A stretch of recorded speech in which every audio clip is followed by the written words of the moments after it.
Director James Cameron is back with the third movie in his Avatar series, and those films have been very successful. I know lots of people that are fans of the films.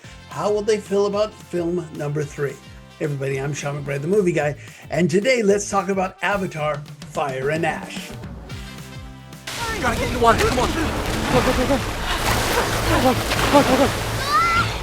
Come on, swim.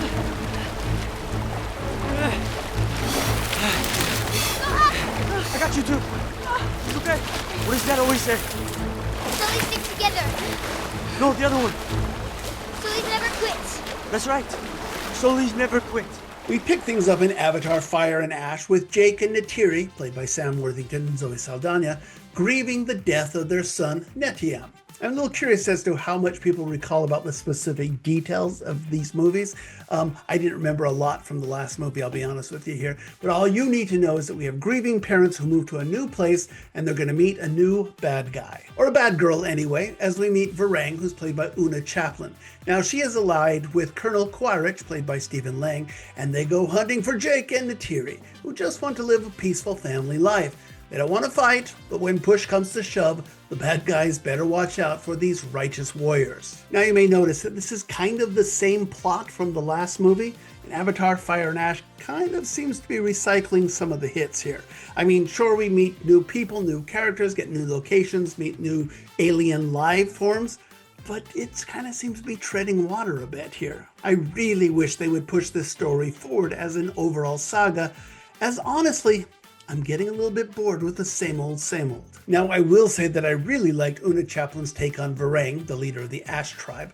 This is a clan of savage warriors who are terrifying in that they won't stop until you and everyone you know is dead. Varang is big and over the top, and she strikes a terrifying presence here that gives our hero's struggle all the more impact. I like to say that the worth of a hero in a story is frequently based on the villains and the bad guys that they beat. And with Varang here, it looks good for our heroes. Now, one of the big calling cards for these movies, apart from the mocap animation, is the massive battle sequences, and director James Cameron has another doozy on tap here. In particular, we get an aerial dogfight with those dragon horse thingies, and it was thrilling. It looks like a World War II dogfight scene. I absolutely loved it.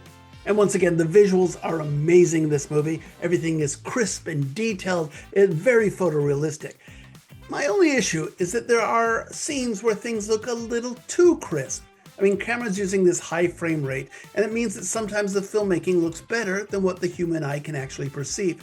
It's visually stunning, but also kind of fake in that that's not how actual human beings can look at the world. So ultimately, Avatar: Fire and Ash has the same pros and cons as we found in the last movie. The mocap animation and CGI world building is a great technological achievement, but I don't go to the movies for the tech. I go for the story and the characters. I'm only somewhat invested in these characters, and the story is getting pretty repetitive. Still, Avatar fans should certainly enjoy the ride. I give Avatar: Fire and Ash 3 stars out of 4. I'm really curious as to what people think about the visual images in this movie. Undeniably a huge technological achievement, and see it on the biggest screen you can find in 3D on IMAX if you can.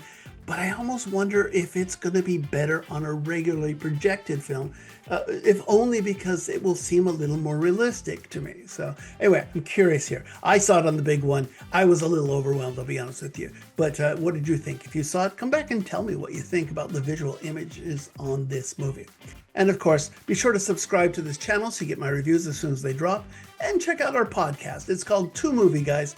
Every week, my friend Joe Fryer and I get together and we talk about all of the week's big new movies. Just look for Two Movie Guys wherever you get your podcasts. Okay, Avatar: Fire and Ash is the big movie of the week, but there are several other ones to talk about here. We talked about David earlier, and coming up next, we're going to talk about SpongeBob. All right, we'll see you then. Bye.